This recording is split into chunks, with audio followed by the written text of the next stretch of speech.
Eh bien, bonjour, chers amis. Donc, je vais continuer la lecture du livre Choix, partie 1.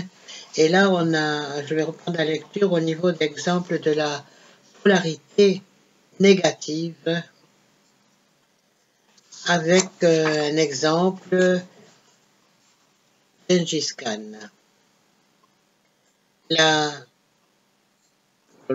Quel nom spécial. La méritocratie concerne les sociétés basées sur la compétition.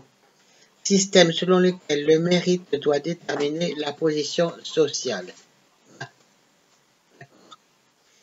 Gengis Khan a reçu le nom de Temujin à sa naissance en Mongolie vers 1162. Il a grandi dans la pauvreté en parcourant les routes comme un nomade, comme tous ceux de sa tribu. Les nations mongoliennes occupaient un territoire niché entre ce que nous voyons comme la partie méridionale de la Russie et des territoires au sud de la Russie, comme le Népal et l'Inde. La nation mongole se livrait des guerres incessantes depuis des siècles. Le jeune Gengis Khan les a unifiés en éliminant sans souci, sans merci, tous ceux qui s'opposaient à lui dans les tribus. Il a ensuite emmené les tribus unifiées dans une grande campagne de conquête et au bout de 50 années de batailles incessantes, il est parvenu à créer l'Empire mongol, le plus grand empire d'un seul tenant jamais dirigé par un seul chef dans toute son histoire de la terre. Cet empire s'étendait depuis les territoires de l'Asie du Sud-Est jusqu'au milieu de l'Europe. Il a existé de 1206 à 1405. Ce n'est pas Gengis Khan qui a donné à l'Empire ses frontières les plus lointaines, ce sont ses descendants qui ont accompli cela. Il a aussi réussi à défendre les nations mongoles contre les dynasties chinoises de l'époque. L'Empire mongol a été la plus grande superpuissance du Moyen-Âge. Le commerce le long de la route de la soie, en toute sécurité grâce aux actions d'intimidation menées par les Mongols dans le vaste empire, a créé des liens entre l'Orient et l'Occident. Les échanges culturels grandissants ont enrichi tant la civilisation orientale que celle de l'Occident, tout en permettant également à la peste de s'engouffrer par cette route de l'Europe vers l'Orient au XVe siècle. Près de 30 millions de personnes ont été tuées par les armées de Gengis Khan au cours des 50 années qu'ont duré sa campagne ininterrompue. Au cours de cette période, la population de la Chine a été divisée par deux. L'extermination en masse de cités entières était sa tactique favorite pour dominer les nations. Comme en général les cités appréciaient peu la perspective de se rendre, elles étaient détruites de fond en comble. Ceux qui se rendaient conservaient la vie et devenaient des vassaux ou des esclaves. Les Mongols se targuaient de leur constitution de fer et livraient combat de préférence en hiver parce que la plupart des autres armées trouvaient trop pénibles les conditions météorologiques extrêmes de cette saison. Tous les mâles étaient versés dans l'armée et les honneurs ne se gagnaient qu'à la guerre.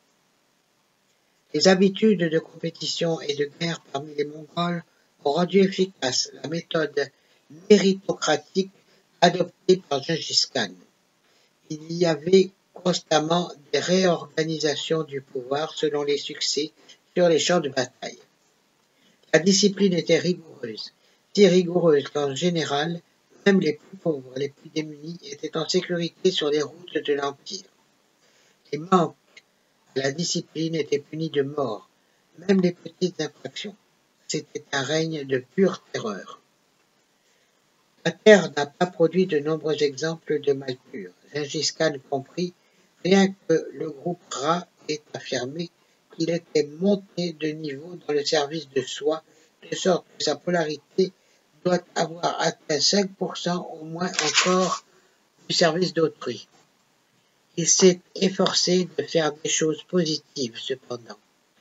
Il a stimulé le commerce et sa gouvernance civile a permis la paix, même si cette paix résultait de la terreur et de l'intimidation. On peut donc dire que cette politique a servi à exercer un contrôle complet sur ces sujets. Lui-même était persuadé qu'il œuvrait pour le bien de tous. Pour lui, il allait de soi que la force et l'intimidation dussent être la règle et que la crainte fût l'arme absolue. Son idée de la diplomatie était de faire savoir aux cités qu'elles avaient le choix, se rendre ou être épargnées, refuser de se rendre et être détruites. Il a été un excellent terroriste qui récompensait les hommes qui suivaient son exemple. Lors des batailles pour la conquête du nord de la Chine, notamment, il a massacré de nombreuses populations innocentes qui n'offraient aucune résistance. Ces massacres ont parfois eu une telle ampleur que dans certaines régions, la langue est passée du persan au turc.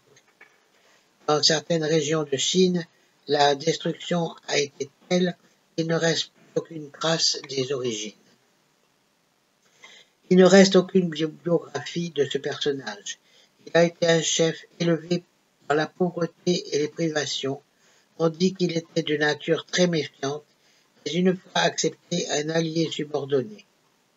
Il était capable de respecter cette alliance. Sa vie, c'était la guerre, et il est mort en campagne. Il avait ordonné aux fidèles de son entourage de l'enterrer dans un endroit secret.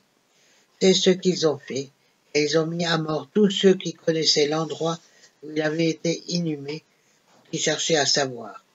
Un récit sans doute mythique raconte que ses fidèles ont détourné le cours d'une rivière pour le faire passer sur sa tombe, afin que celui-ci ne puisse pas être découvert ou dérangé. Le lieu où il repose n'a jamais été découvert. Alors, dans le genre aussi de polarité négative, on a Idi Amin Dada Oumé.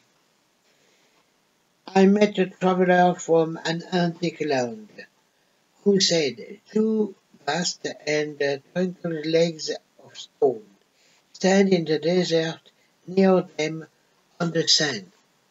Half sunk, a shattered visage lies, whose phone,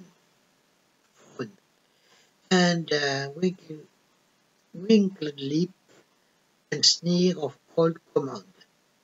Tell that its sculptor well those passion with, which yet survive, stamped on these lifeless things, the hand that mocked them, and the heart that fed, and on the pedestal this words appear. My name is Ozymandias, King of Kings. Look on my works, yea, my grief and despair. Donc, si on veut traduire, ça veut dire j'ai rencontré un voyageur venu d'une terre antique qui me dit deux immenses jambes de pierre qui me soutiennent aucun tronc se dressent dans le désert. Près d'elles, sur le sable, à demi enfoui, un visage brisé repose, dont les sourcils froncés, dont l'impérieuse bouche ridée au froid mépris, témoigne que celui qui l'a sculpté connaissait bien les passions qui survivent encore, imprimées sur ces objets sans vie. La main qui s'en est moquée, le cœur qui les a nourris, et sur un piédestal, on peut lire ces mots. Mon nom est Ozymandias, le roi des rois. Contemplez mes œuvres, ô toi qui es puissant et désespéré, rien à côté ne reste. Autour des débris de cette colossale épave, seuls les sables, son contour et nu, s'étendent à perte de vue. La polarité négative se manifeste en général au sein de groupes de gens qui interagissent pour former des drames complexes et sombres. Parfois, les machinations au service de soi de figures politiques, religieuses et militaires s'entremêlent tellement qu'il est difficile d'en extraire une seule personne à prendre pour exemple de polarité service de soi. L'histoire de l'Empire romain constitue un de ces emmêlements. Est-ce que Néron a été pire que Caligula? Pas vraiment. Quant au pape Alexandre VI, dont le nom séculier était Rodrigo Borgia, son exercice de la papauté a été un scandale permanent. Et cependant, il n'a pas été pire que sa famille entière, toute génération confondue, qui a vu naître tant d'empoisonneurs et de comploteurs. L'apparition de l'Inquisition en Italie, en Espagne et au Portugal de 1184 à 1834, année où l'Espagne a mis fin à cette Inquisition dans ses colonies américaines et en Europe, est haïssable avec sa prétention de sauver les âmes en forçant les personnes à confesser leurs péchés avant de les mettre à mort, alors qu'il n'y avait pas de péché. Cependant, personne en particulier n'est coupable d'avoir créé cette cruelle machine à tuer des innocents. Le crépuscule d'un empire est une période idéale pour observer la polarité service de soi qui s'accumule chez les individus avides de pouvoir. Notre second méchant sera Idi Amin Dada. L'empire qui déclinait en Afrique au temps de sa naissance, vers 1924, dans la province ougandaise du Nil occidental, était l'Empire britannique. En 1894, le gouvernement britannique mettait l'Ouganda sous son protectorat. Ce pays a regagné son indépendance en 1962 quand le Premier ministre Milton Obote, qui voulait unifier les différents groupes ethniques du pays, en a aboli tous les royaumes et s'en est nommé le président. Amin n'a pas beaucoup fréquenté l'école et n'a jamais su écrire et ne lisait qu'avec grande difficulté. Son père était un pauvre cultivateur musulman. Sa mère se disait sorcière. C'était un boxeur puissant qui a été champion de l'Ouganda dans la catégorie poids lourd de 1951 à 1960. Amin a été soldat dans l'armée britannique et en 1946 dans les fusiliers africains du roi. En 1961, il a été élevé au grade de lieutenant, le plus haut gradé accordé à un homme noir dans l'armée britannique.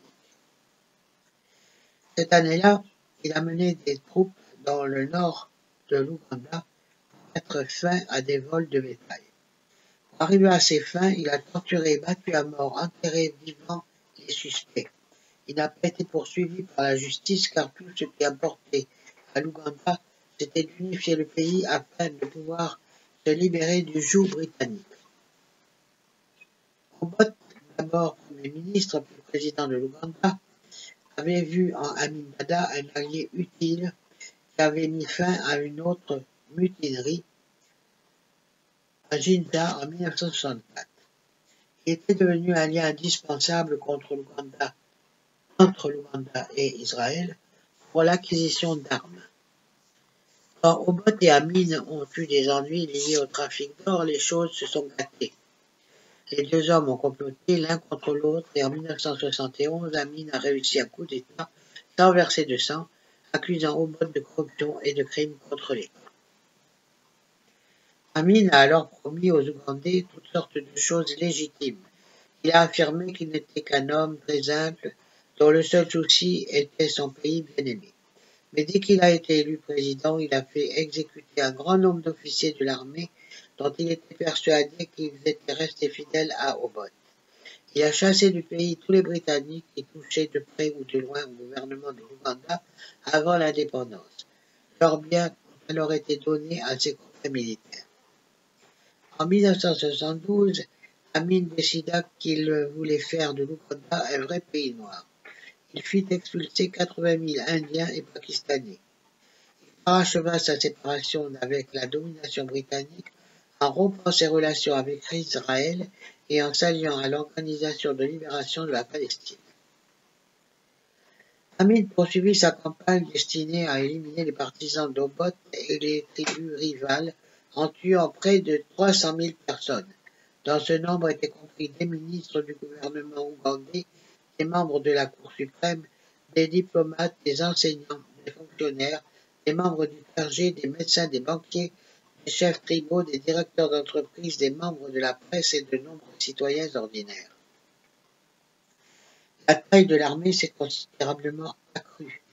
La loi militaire a pris le pas sur la loi civile. Le Parlement a été dissous et ce sont les militaires qui ont été installés dans les administrations. Naturellement, sous ce règne de terreur, l'économie s'est effondrée. Un appareil de sécurité qui a employé jusqu'à 18 000 agents a été mis en place pour gérer le chaos. En 1975, Idi Amin Dada s'est nommé lui-même président à vie.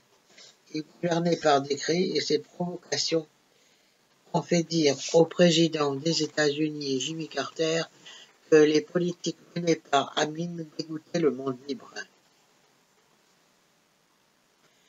Il reste très connu pour le rôle qu'il a joué dans une situation où des otages avaient été pris en Ouganda. Quand des guérilleros pro-palestiniens ont piraté un avion d'Air France et l'ont forcé à atterrir à Entebbe, Amin a négocié avec Israël au nom des représentants de la guérilla. Il s'est senti humilié quand les services secrets israéliens ont sauvé les otages. En réponse, il a fait assassiner plus de 200 officiers supérieurs et hautes personnalités gouvernementales ougandais et une nouvelle fois fait expulser tous les étrangers. Amin est devenu de plus en plus capricieux, s'accordant à lui-même titres et décorations, au point de devoir porter des tuniques extra longues pour pouvoir y épingler toutes les médailles. Les choses ont mal tourné pour lui quand il a attaqué la Tanzanie, un territoire formant frontière au sud de l'Ouganda, espérant ainsi détourner l'attention de l'échec économique de son pays. Mais le stratagème échoua et en 1979, les Tanzaniens ont pris la capitale, forçant ainsi Amin à fuir avec ses 4 épouses, quelques-unes de ses 30 maîtresses et 20 de ses 54 enfants.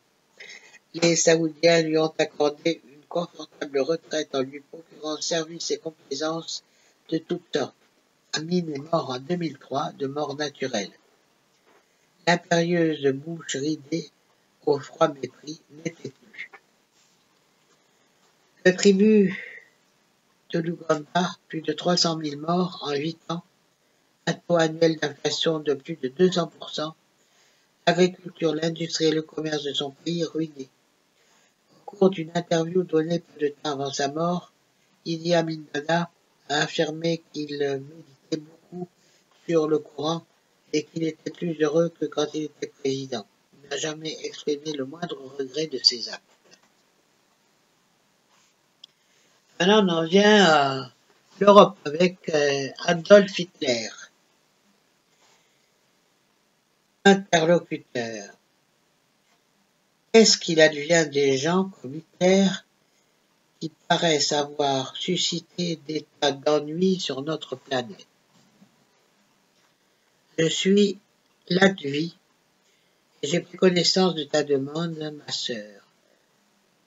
Lorsqu'une telle entité réussit à atteindre une polarisation négative jusqu'à un point qui montre un grand désir de servir le soi pendant au moins 95% du temps, disons alors, l'entité est également capable de montrer de niveau dans le négatif au service du soi. Il peut ensuite choisir une planète de 4e densité de vibrations négatives, à laquelle elle pourra joindre ses propres vibrations, dans un contexte mémoriel social de nature négative. L'entité à laquelle tu fais allusion, l'entité comme Adolphe, n'est pas parvenu à obtenir cet effet dans sa conscience, a subi une certaine dépolarisation et n'a pas pu passer de niveau au cours de son incarnation précédente. Elle est soumise à un processus de guérison depuis ce que vous appelez un certain temps dans les plans astro moyens de votre planète. Adolf Hitler est né en Autriche en avril 1889.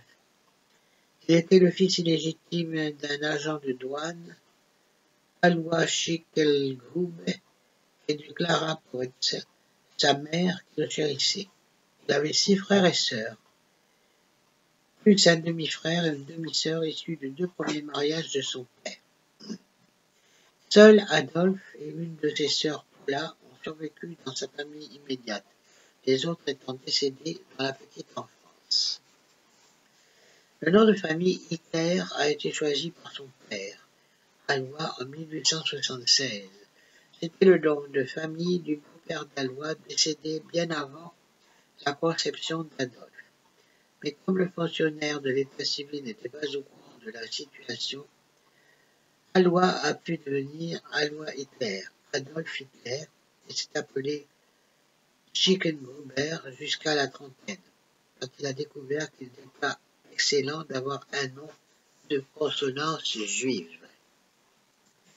À ce jour, il n'est toujours pas établi avec certitude si oui ou non Hitler avait du sang juif dans ses veines. Étant donné l'étendue des destructions d'archives officielles au cours des 2 dernières guerres mondiales, il est peu probable que la vérité à ce sujet sorte jamais du puits. Et comme Hitler lui-même craignait d'avoir un sang juif, il a par la suite fait prendre pour cible le lieu de naissance de son père. Tout y a été anéanti, archives, édifices, tout a été rasé jusqu'au sol. Hitler possédait assez de talent artistique pour fréquenter la Rothschule, une école orientée vers l'enseignement technique et scientifique, dont le programme comportait des cours de dessin. Il ne s'est pas montré bon élève et a quitté l'école à l'âge de 16 ans. Par la suite, son père décédé en 1903, lui ayant laissé un modeste héritage, il est allé passer 6 années à Vienne, gagnant sa vie en dessinant sur les trottoirs.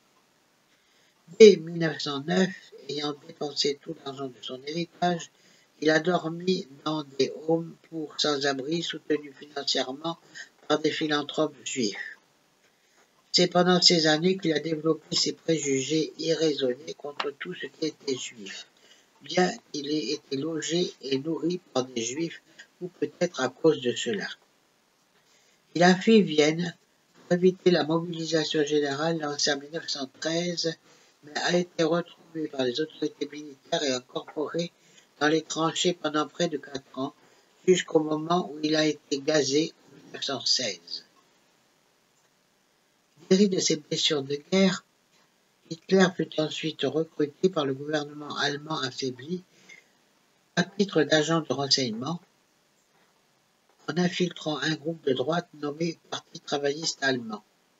Le groupe était petit et désorganisé, mais Hitler appréciait le ton de ses tendances et a entrepris de se mettre à sa tête. Il a commencé par faire des discours passionnés dans lesquels il faisait retomber tous les malheurs de l'Allemagne sur la tête des Juifs et des communistes. En 1920, le groupe a présenté un programme de reconstitution des fortunes allemandes en faisant notamment révoquer les droits civiques des Juifs et en faisant expulser ceux qui avaient immigré en Allemagne après le début de la Première Guerre mondiale. Le traité de Versailles, qui avait mis fin à la Première Guerre mondiale, avait laissé l'économie allemande exsangue. L'Allemagne avait accepté de payer pour tous les dommages de guerre que ses armées avaient occasionnés. Une défaite très humiliante. La machine de guerre allemande était démantelée.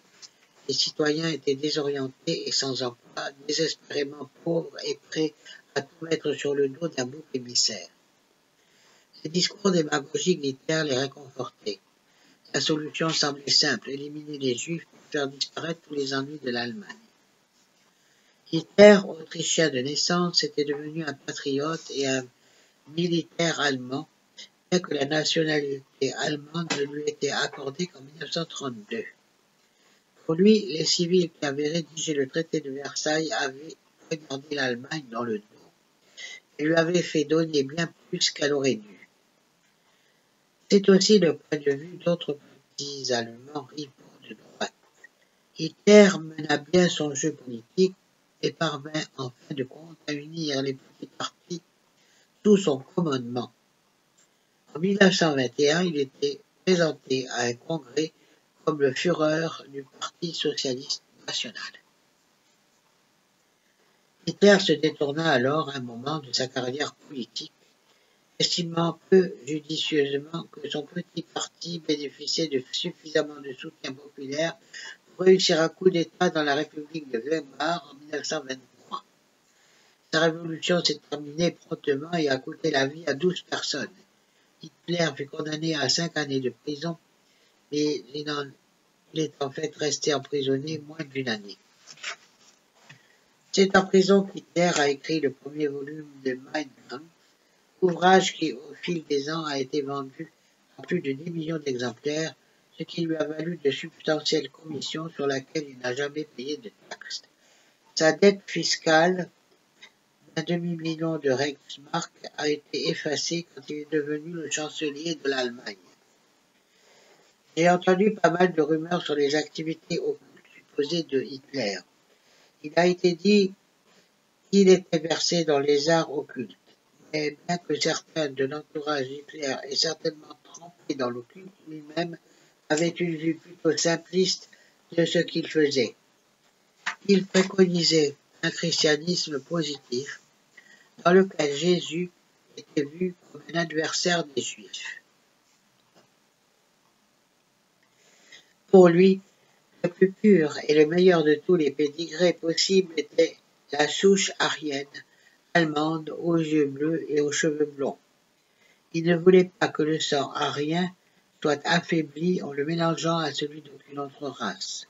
Cette volonté s'est concrétisée vers la fin de la Deuxième Guerre mondiale, quand il a voulu créer les enfants du Troisième Reich en ordonnant à ses troupes de services secrets d'avoir des rapports sexuels non protégés avec autant que possible d'Aryennes reconnues. Le christianisme d'Hitler venait probablement de la fierté blessée du peuple allemand. Ce peuple aimait l'entendre promettre que tout irait bien dès que les juifs gênants auraient disparu de la société, ainsi d'ailleurs que les communistes, et tous ceux qui étaient sur la liste noire dressée par Hitler. La nation était en profonde dépression, l'inflation était endémique. Hitler et son parti étaient parvenus au pouvoir par des moyens légitimes, cette fois en 1933, par des manœuvres politiques d'une complexité extrême. Hitler étant au pouvoir, les nazis se livrèrent à la violence paramilitaire, à l'hystérie anticommuniste et à une propagande radicale. Les groupes communistes furent arrêtés, forcés à fuir ou assassinés. Les libertés individuelles furent suspendues très vite. Hitler a manœuvré de façon à ce que tous les autres puissants de l'Allemagne soient isolés de leur base de pouvoir ou éliminés physiquement. En 1934, Hitler, plutôt que d'organiser des élections, fit passer une loi déclarant dormante la présidence. Cette loi plaçait tous les pouvoirs du chef de l'État et du commandement des forces armées dans les mains d'Hitler. Il détenait donc le pouvoir suprême, qui ne pouvait être légalement remis en question. La population allemande était engourdie, mesmérisée. Hitler s'occupa alors du gigantique problème de l'emploi en déclarant que les bonnes citoyennes allemandes devaient rester à la maison pour s'occuper de Küchen, Küchen und Kinder, c'est-à-dire cuisine, église et enfants. Ils étaient supposés prendre bien soin de leur maison et de leurs enfants, d'accomplir de bonnes œuvres à l'église. Le marché de l'emploi s'était alors dégagé et les hommes ont pu retrouver du travail. Tout ce monde était pauvre, mais il y avait de la stabilité et un sens du devoir accompli. Hitler tourna ensuite son attention vers la réorganisation de l'armée allemande au mépris du traité de Versailles. En 1935, il rétablit le service militaire. De 1936 à 1939, ses troupes ont réoccupé la Rhénanie, la Hongrie, la Roumanie et la Bulgarie. Il fit alliance avec le directeur italien Benito Mussolini et le japonais Samuro Karuzu. Il ordonna l'union de l'Allemagne et de l'Autriche, puis annexa ce dernier territoire tout entier. Il occupa la Tchécoslovaquie et mit sous protectorat allemand la Bohême et la Moravie, puis il envahit la Pologne. Les États-Unis étaient isolés de tous ces événements par un vaste océan. Tous ces petits pays avaient été conquis par des armées diverses au fil des siècles. Même la Grande-Bretagne avait décidé que la discrétion était de mise en laissant faire Hitler dans l'espoir qu'il la laisserait tomber. Mais en 1940, Hitler faisait un pas de trop pour les Britanniques. Ses forces envahissaient les Pays-Bas, le Luxembourg et la Belgique sur leur chemin vers la France. La France capitula et les Britanniques évacuèrent les armées vaincues en faisant appel à une armada hétéroclite depuis Dunkerque. La bataille d'Angleterre avait commencé. Non content d'attaquer toute l'Europe, Hitler décida qu'il lui fallait l'Union soviétique aussi. En 1941, il envoyait 3 millions d'hommes attaquer le territoire russe. Quand le Japon a attaqué les États-Unis en bombardant Pearl Harbor en 1941, Hitler s'est occupé de l'Amérique également. Quand on se rend compte du nombre d'ennemis qu'il a voulu affronter à la fois, on voit immédiatement pourquoi son grand plan s'est effondré. Il ne disposait pas du personnel qui aurait pu l'aider à réaliser son rêve d'empire. Plusieurs militaires de sa propre armée ont tenté de l'assassiner parce que, pour beaucoup, il était devenu fou. Ces tentatives ont échoué. Hitler s'est suicidé quand les troupes américaines sont finalement entrées dans Berlin. Pour arriver à sa solution finale destinée à mettre fin aux problèmes rencontrés par l'Allemagne, Hitler avait mis en place des camps de concentration où étaient éliminés tous les indésirables, d'abord des juifs, mais aussi des gitans, des communistes, des handicapés, des polonais, des homosexuels, des protestants, des catholiques, des prisonniers de guerre, des témoins de Jéhovah, des membres du clergé anti-nazi et bien d'autres catégories encore. Il est estimé que, sous le régime hitlérien, près de 11 millions de personnes ont péri, dont environ 6 millions de juifs, donc qui correspond à 2 tiers des Européens d'ascendance juive. À l'inverse de Gengis Khan, qui est parvenu à monter de niveau dans la popularité du service de soi, Hitler ne l'a pas pu. Sa polarité négative a été très affaiblie par le fait qu'il était convaincu de faire ce qui était bien pour sa patrie. Il a vu les exterminations massives comme le seul moyen de sauver l'Allemagne. Il se voyait lui-même comme le sauveur de son pays. Voilà qui termine le chapitre 2 sur la polarité et les choix. La prochaine lecture sera consacrée au chapitre 3, le corps énergétique, mental et conscience. Voilà, je vous souhaite une excellente soirée, une bonne fin de dimanche soir et à bientôt pour une prochaine lecture la semaine prochaine.